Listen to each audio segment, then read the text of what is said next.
Hello, good people.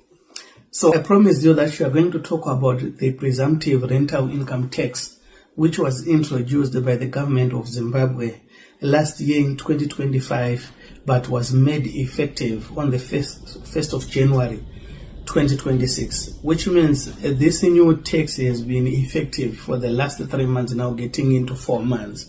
So what I've discovered is this new tax was introduced, but it was never explained, especially to property owners, because if you look at it, we've got different categories of property owners.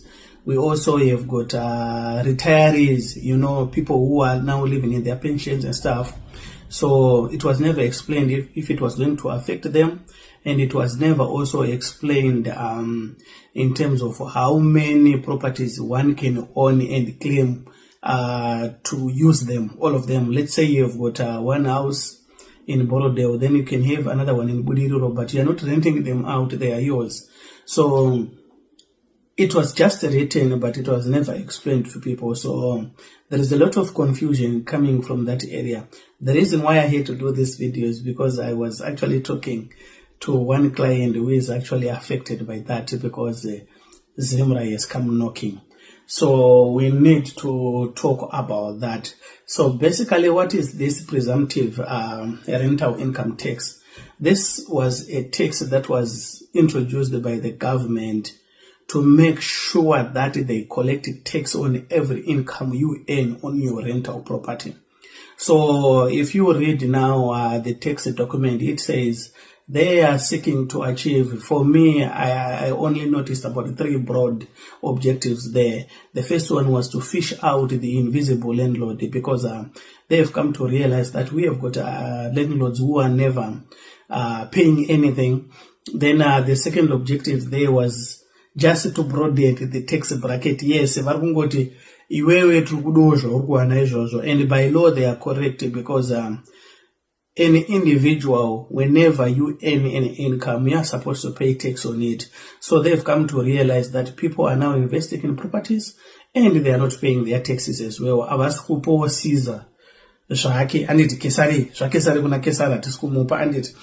the third objective there is also to formalize the rental economy as well, because the cash as well. So what they've done now is they've actually made a lot of changes, because before, yes, this tax is not new. When rental properties, my portfolios, they know that this is not new, but this one now is different. Yachinja now kote the 15% flat rate is measured on a gross income, which is very interesting, because you need to understand one thing. If you are managing a property, obviously there are costs associated with maintaining that property, and there are also repairs and maintenances, that you have to do throughout the month before you could claim those ones under deductible income. But now you can't do that. They are saying we only need the gross. So we need 15% of the gross income. So Danora pass now tungo one picture usually. So if it's 15% gross, this is exactly what it means. Can I only rental property yako iwewe ilikukupa $300 muma rentals arukubadarwa ne van anditega. Zimra ikuti per month you should pay them $45. Which translates to $540 a year. Yavanoda pay a rental property irukubadwa $300.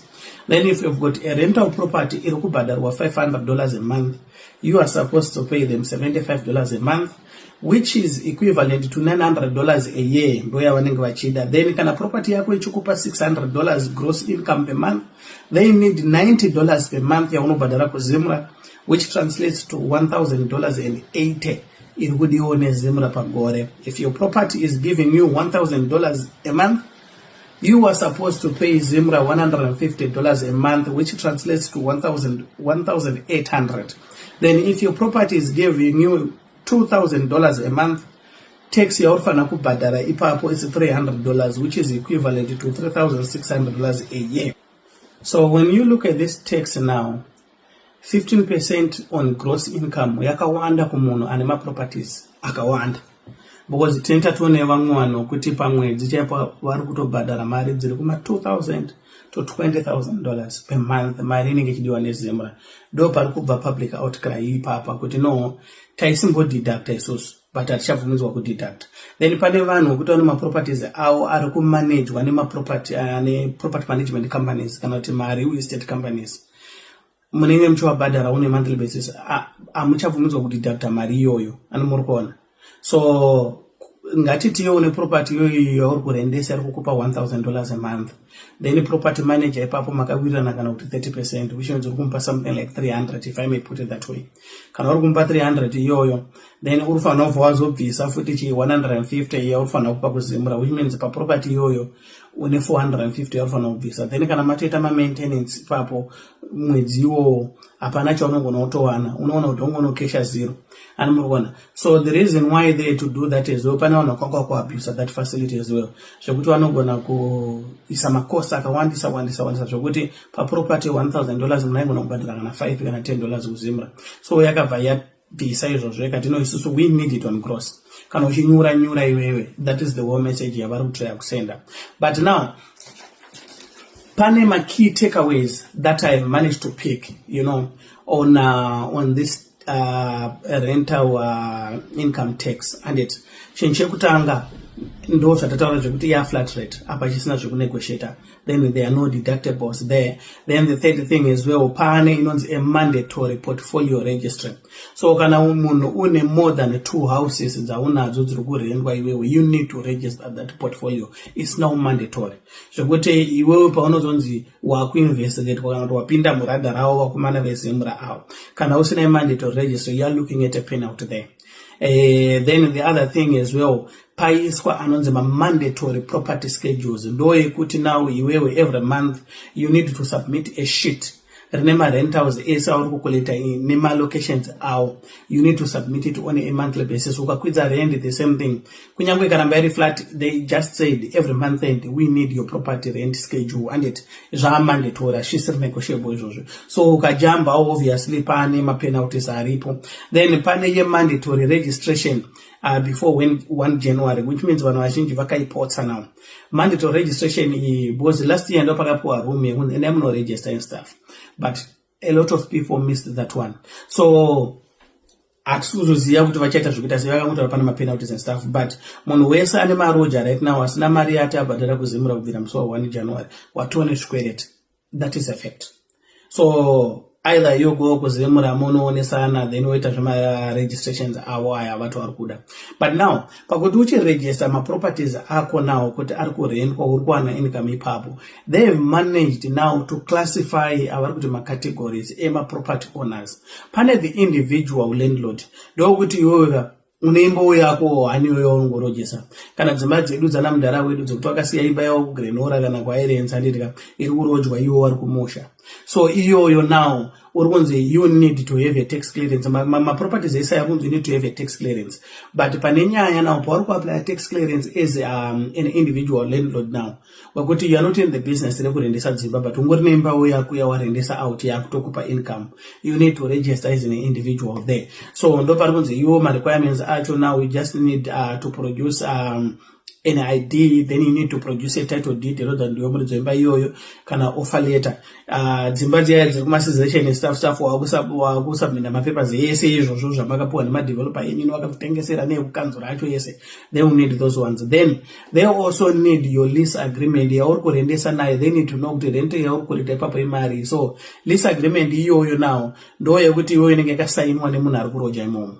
So inoratidza kuti it's a valid lease agreement there. Then mari yako iwewe now inofanira kunge ichipfuura nekubenki. Ndo pango pane nyaya hombe ipapo, because vari kuzoti isusu we need a bank account riri kuiswa mari iyoyo, and we need a letter from that bank yakastempwa anditi inoratidza kuti chi ndo muchange muchipinda mari. So they need a letter and a bank statement there.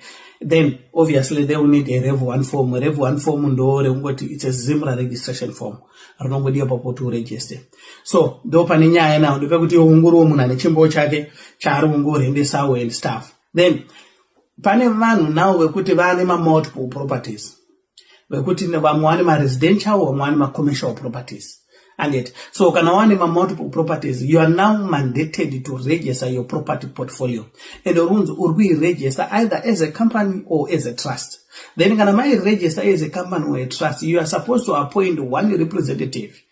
Or murku appoint a property management company or an estate, it was estate mandate, muna arku manager estate iyoyo. So ipapo now ndopa akupinda now zvimwe zvese zvatataura izvasi anditika nevanhu vese mabeneficiaries ese akonzi ngaapinde ipapo, so that vanokwanisa futi kuzoita keep track of these things. But now in the event now yekuti representative uyu anditika basa rake handendere kuti anokolekta tax yenyu imimi machinobhadhara kuzimura, ndiye anenge ari registered. Mukasabhadhara imimi now vari kuti representative wenyu ndiye anobatirwa maproperties ake to claim your tax. And murkona. So which means kana ma register a family estate imimi kana a family trust ya maisa dzimba zenyu. Munhu amapoinda pama trustees andi munounza apoinda 3 or 4 ma trustees anditika of your estate.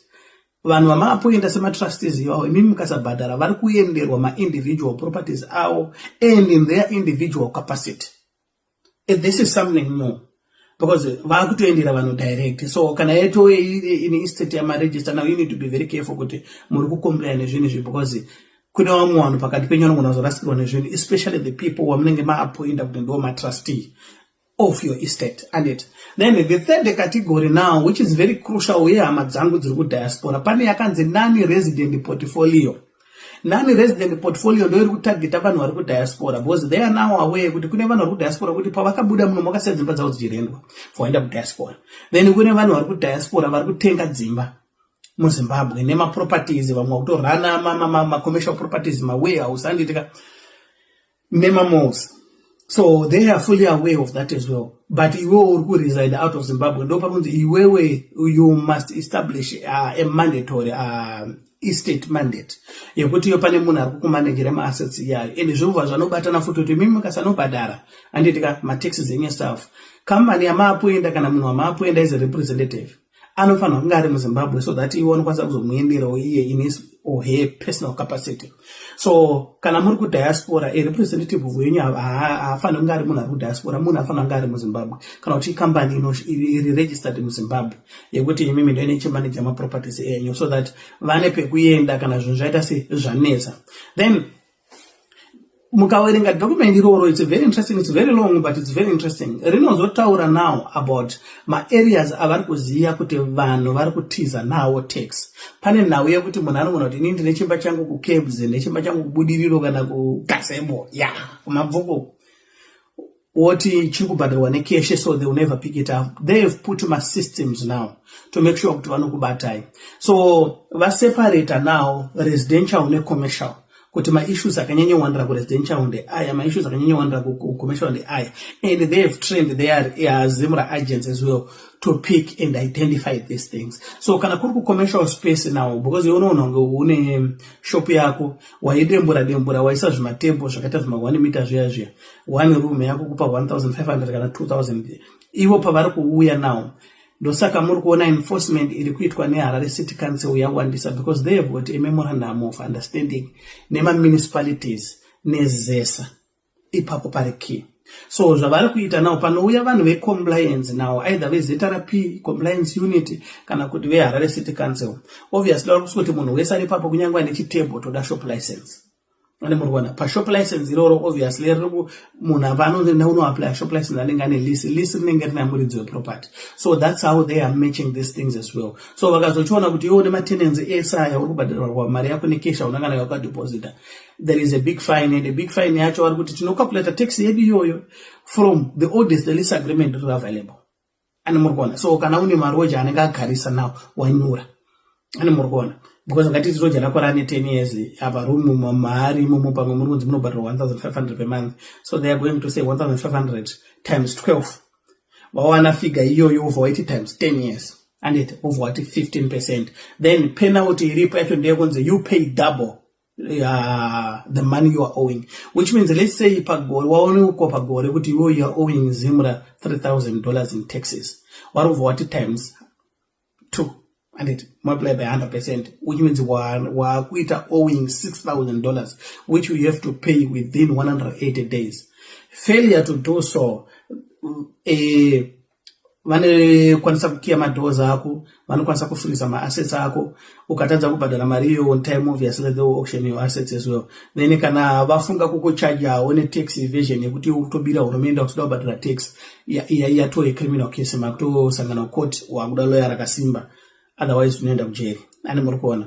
So kuma-commercial properties havana problem nako, because vari kutargeta maroja vanhu vari kushanda mumashopu acho auri kurendesa iyayo.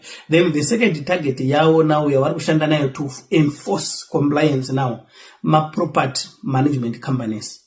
So ma-property managers now ari kufanira kunge akaregistrwa, ndokunga tese tinozviziva kuti vanenge vakaregistrwa vanhu ivavo. Hakuna munhu anoita zvekuti ndi-agent wedzimba kana kanoita zve-real estate asiri registered muZimbabwe, itori mhosva.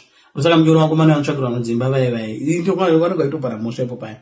So vanhu ivavo now vakuitwa vakanzi mandatory, they have to submit ma-property schedules edzimba dzavari kumanager. Failure to do so as well, pakazoonekwa kuti property yaari kumanager inge ichipara mhosva, anditeka iye license rake rakukanzurwa, then akuenda kuseri, kwakuenda kujeri, anokuona. So ku-commercial area kwakuna nyaya, but now kwavazonyanya kuroverera ku-residential, because ku-residential munangona kuwanda iti handekamba kakuchitumwiza ndekawana mukangu ndogona kutiza and stuff.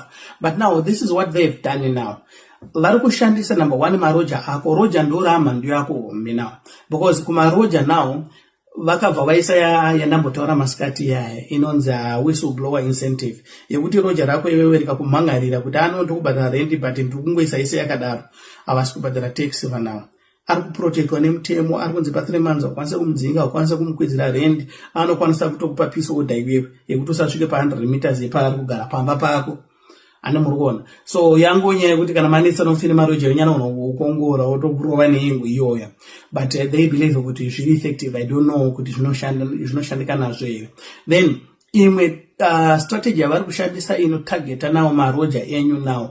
Pane maloja ekuti they are formally employed, angave ma-civil servants kana vari in the private sector, vanhu vane ma-pay slip. So vari kuita inonzi data matching. So pa data matching now vari kucollecta information iyoyo kumabank, vari kucollecta information iyoyo kunasa. Ani muri kuona. So panozoita nyaya iyo ichiita serious now ndepekuti ma-employees aya now ari kuclaim housing allowance. So paari claim housing allowance, haupiwa housing allowance usina kuproducer lease agreement yepauri kuroja. Lease agreement repauri kuroja rinobva raburitsa property owner. Ani muri ndo paunobva wabatirwa ipapo kuti okay saka pari kubhadharwa musho apa ndisafu ndo zviri kuitika izvo. And it then the other way now, which is at the highest level that they have done, vane system ravari kushandisa rinonzi ECDRMS, rinoreva kuti enterprise content document management system. So zvariri kuita now iri ndo randaitaura, the very comprehensive system iri kushandiswa globally nemagovernments akawanda for data matching. So izvi zvairi kuita now iri kucollecta madata racho kubva kuZinara, robva kudata kubva obviously kuZimra kwawe ikoko, rokonecta neTAMS system yeZimra, then yokonecta ne-every document gathering agency yemuZimbabwe. So it's just a matter of putting in a query yekuti munhu angotaipa zita rako neID yako, mabirthday evana vako vese zvese zvinobuda pa nemafines awakanyorerwa nemapurisa zvese zvinobuda, everything that they need, then they narrow it down now kuma properties, even awakaisa mumazita evana. That's how they are tracking as well. Kuti ndo zviri kuitika izvi. Ani muri kuona. So that system is so powerful. That's why muri kuona kuti there is this drive yekuti we need to digitalize our title deeds.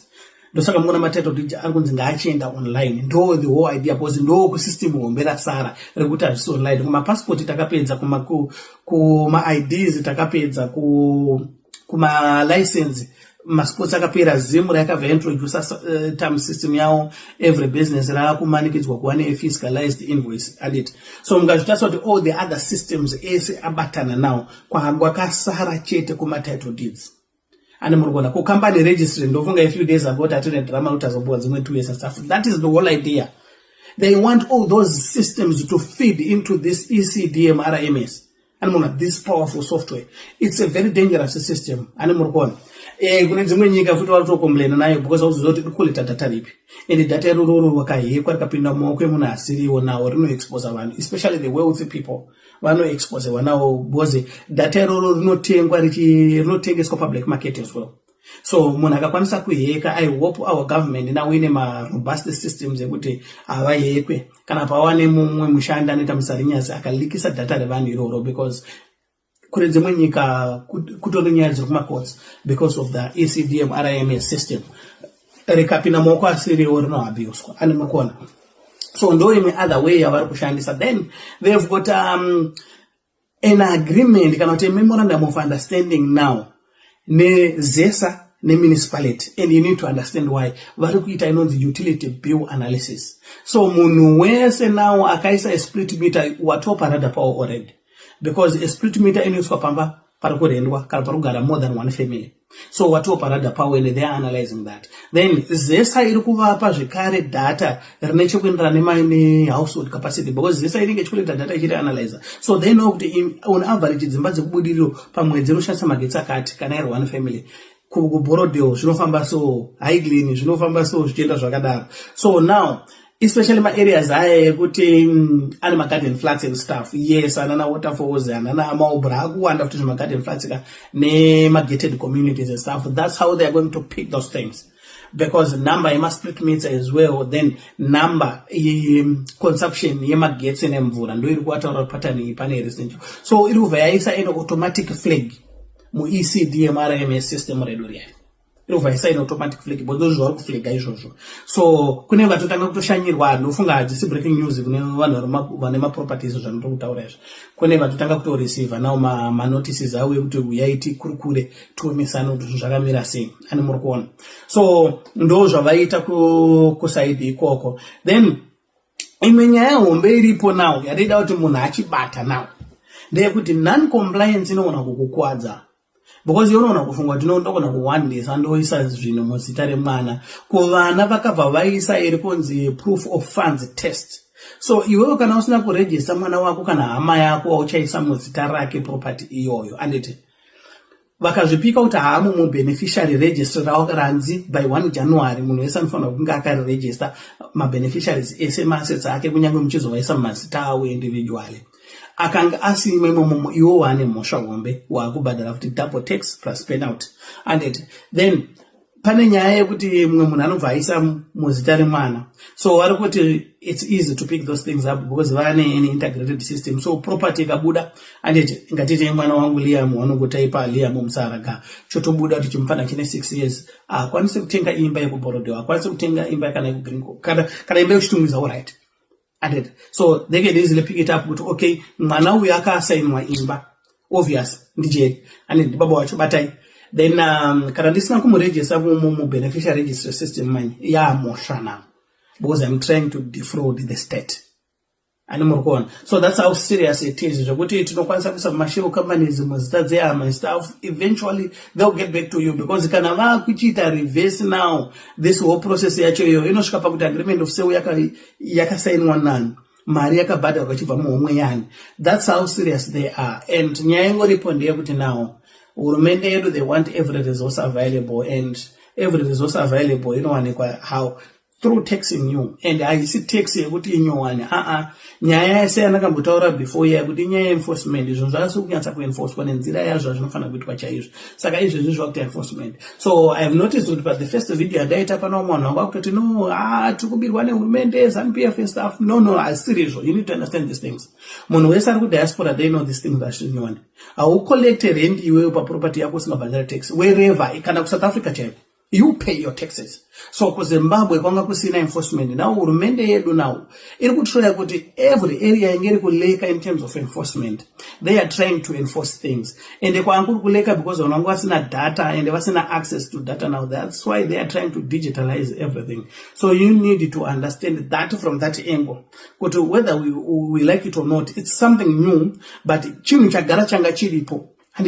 But chakunge enforce kwa chete. Zvakangofana kuti wewe muri vana pamba, anditi mukanzi mimi 4 o'clock mwana wese anofanira kunge apinda mugedhe, anditi mimi mumbopota muchipinda na 6 na 7 baba wasingabvunze musi waanobvunza zviri kutaura chinhu chinyowani zvinhu zvakatotaurwa kudhara mutemo famba pana panopindwa na 6, anditi so kana tambosileka suro takangama. So ndo problem hombe ngeri kuitika na government institutions enforcement. So now mukatasa kuti president Mnangagwa nawo vakaintroduce anonzi performance based contracts kuma ministers nekuma senior government officials.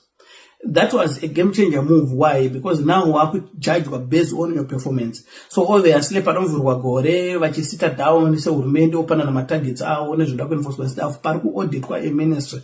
Obviously, a minister has to perform. So pressure is now this kuti dziri kubva kuZimura kuti Zimura yangu ufunga kudeclare hondo nevanhu. No, Zimura, they are just an enforcement authority. This is the position of the government, and trust me and believe in me, this is good for our country. Kana mari yacho ikasazwa abuswa hayo ani murikuona, because kana mari ikakolektwa inobatsira futi kuumba nyika yedu ani murikuona. But panemba nenyaya ndepekuti vanhu vanenge vachizoresa maconcerns ekuti no hatisi kunyatsa kuona zvikushanda tax yedu and stuff. But ndo panemba nenyaya, kana une rental property yako, make sure you comply, because azvizonakidza uchiona imba yako auctioniwa because iwo wazonzwa nechikwereti che20-30,000 ani munoona imba yako inoti auctioniwa kanotadza kubhadhara, kana kuti iwo wakuzoendeswa kujeri because wakunzi ongochibira nyika, tax evasion imhosva anditika. So just do yourself the honors anditika, kungogamuchira ndo zvapo. But zvazvinoreva now, marendi achakwira pachatanga kuenforcwa zvinhu izvi. Ipapo tofanira kugara taonesana, because kana hurumende yoda 15% yayo ndakugara ndaichaja paproperty yangu ani murikuona. Kana ndandiri kuti rendi inini iri kuita 300, rendi yakutoita 320, of which ndiri kutoziva kuti $15 ipapo yoda kuenda kuhurumende. Kana rendi yenge ichiita 600, obviously rendi iyoyo yakutoita 700.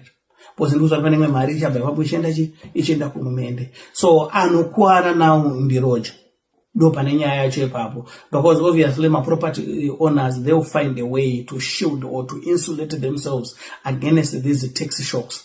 So ndo panenge pane nyaya ipapo. So kungoonesana anditika tinenge tangoti tirasikeoneko, but hatina kurasika business opportunity analysis edu, tiri kucontinue iyayo. I think I'm left with about 2 or 3 videos ku automotive sector tamenge tatipose obviously try kugadzisa zvinhu izvi anditika. So what I will do as well, I will do a proper write-up of these things. Vanenge vachizozvida vakasubscribe, ndakati madocuments anichamazenda akawanda anditi, because ndoda kuti aitwe proofread right now toona kuti zviri kunyatsoaligna here nema-acts of parliament acho aripo, tisataure zvakasiyana nezvekutaura hurumende kana act of parliament, but tingokupai zvinhu zvese zvazviri zvinenge zvakwauri kujaja. Isusu we are just sharing this information so that you are not walking in blind anditika. Kana zvese zvaitwa zvapera idzi pfungwa dzangu, Mwari akuitire zvakanaka. God bless you.